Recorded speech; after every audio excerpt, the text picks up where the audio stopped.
site, and believe it or not, some sites are not optimized for the mobile.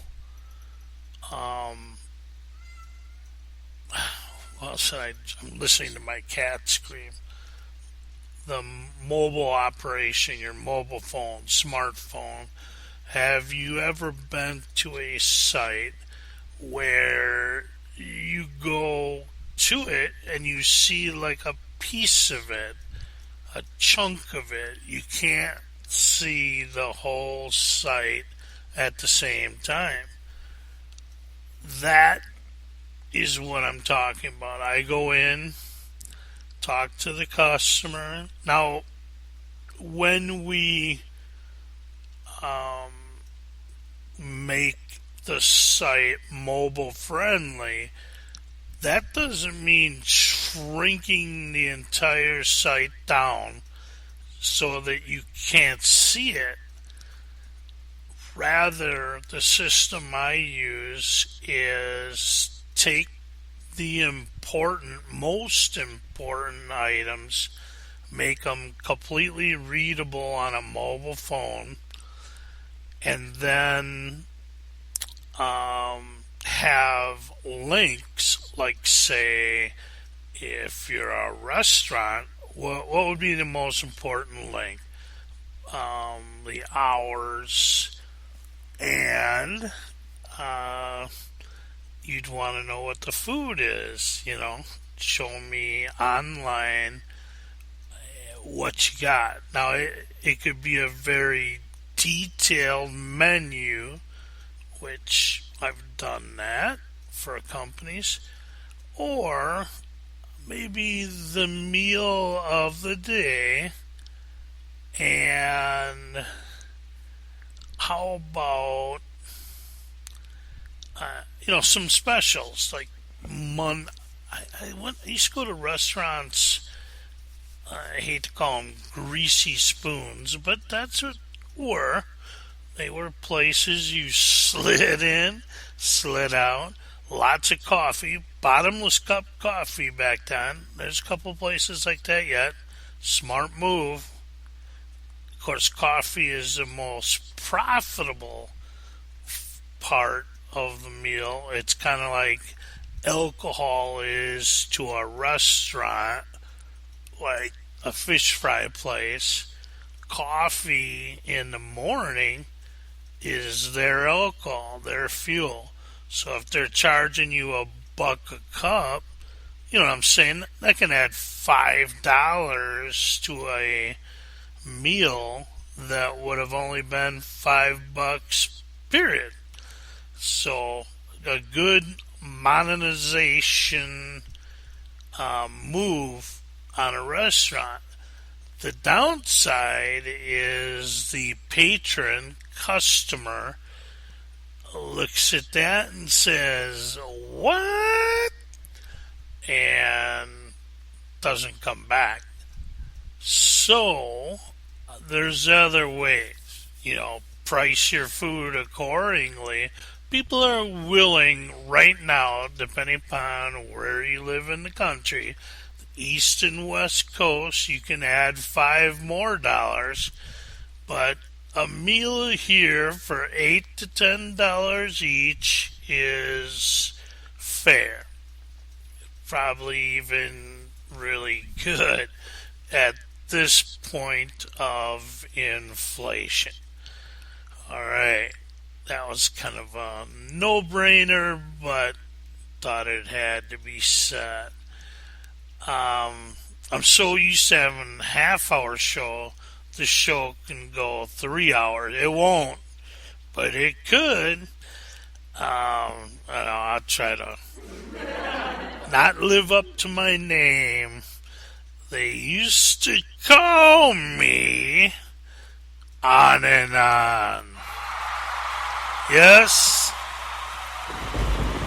that was me. On and on and on. Stop! stop right there. Remember that? Meatloaf? I'll always be dropping 80s rock and roll questions and or trivia. And if you don't know the answer, no problem. Maybe I don't either. Just because I ask a question doesn't necessarily mean I know the answer. And that is the way it goes. So, here we go. Working on a new blog, and I almost told you the name, but I'm going to wait till the blog is started. But basically, it's going to be about daily, how would you say, what it takes daily to operate your online business. It takes systems. And with those systems, it takes certain things have to happen at certain times. Now you're probably thinking, well, just automate. Yes, you are right. But even automation, believe me, I have a story about that. And I can give you a quick synopsis. I'm running an eBay business. I'm getting my product from my day job, pennies on the dollar, selling it at a huge profit. People thought I was crazy as I offered free shipping back then. Now that's the norm. I just built it into the price.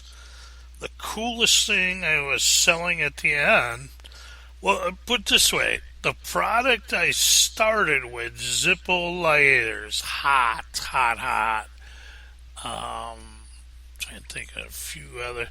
Knives are hot. I don't like selling knives, just not me. There's other stuff, blowguns.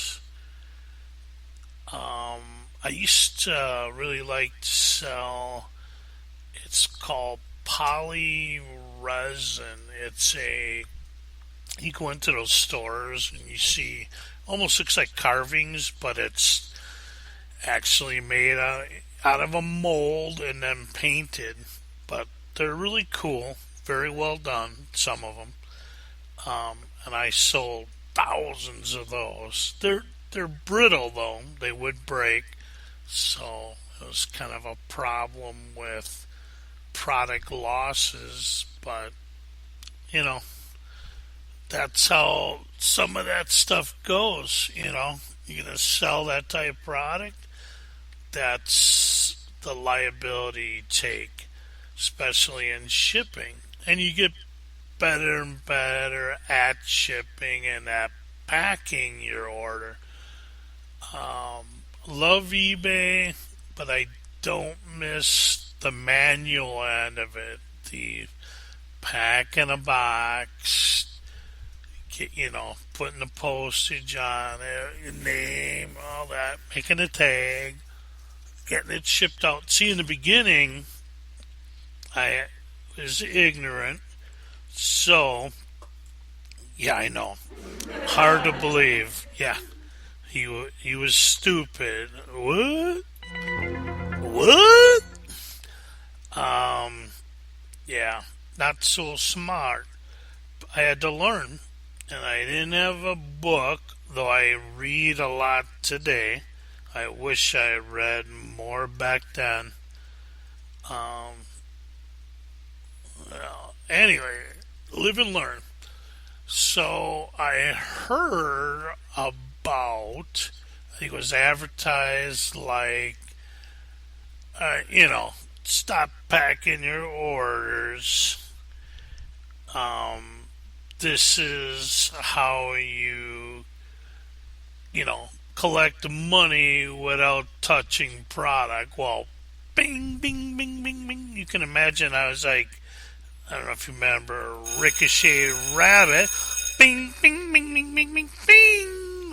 Ricochet Rabbit cartoon. You know, all the old cartoons were so cool.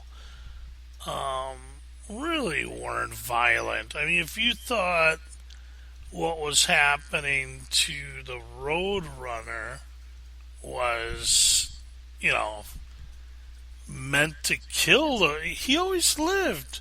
And as a matter of fact, it was the Wile Coyote who got, you know, the worst end of the stick. I never saw the Roadrunner get hurt.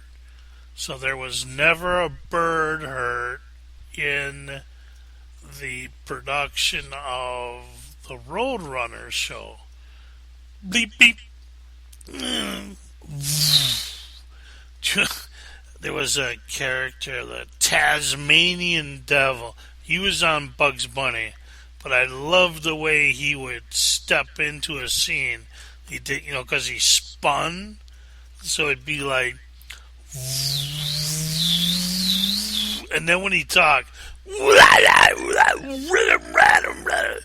and as a kid, it sounded like he was swearing. I could just sort of hear a freaking frack, you know what I mean? And I was like, oh, I'd lose it. Tasmanian Devil. I don't know if Mel Blanc did the voice, but I'm pretty sure he did. Dude was so talented.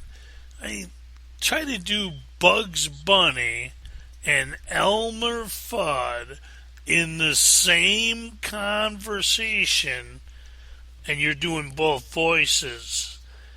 And I love Daffy Duck and Bugs Bunny fighting over which hunting season it was. Rabbit season, duck season, rabbit season. And then the Bugs Bunny would go, you know, switch it up on him, and he would say rabbit season, and then the duck would go duck season, and just be all messed up. And of course, Elmer Fudd being in the middle, you would hear duck season pull the shotgun, boom, and his bill on Daffy Duck would go woo, woo, woo, around his head. Now, no blood, nobody like laying out dead, no holes, no nothing. But we outlaw the old cartoons. You know, you really need to write your congressman. As to me, that's censorship. I mean, I understand the old cartoons that poorly represent the blacks. I understand. That one, no problem. You know, no bad references. We don't need to be hating on people. So, that I understand. But, duck season, rabbit season, duck season, rabbit season, bam! And the duck got it 9 out of 10 times. But it was still funny. You knew he was going to get it, but it was still fun. You know what I mean? What is wrong with everybody, right? Who decided, hey, this duck stuff and this rabbit crap gotta stop? Did you see what they replaced it with? I mean, they didn't put, do you remember David and Goliath? Bye bye.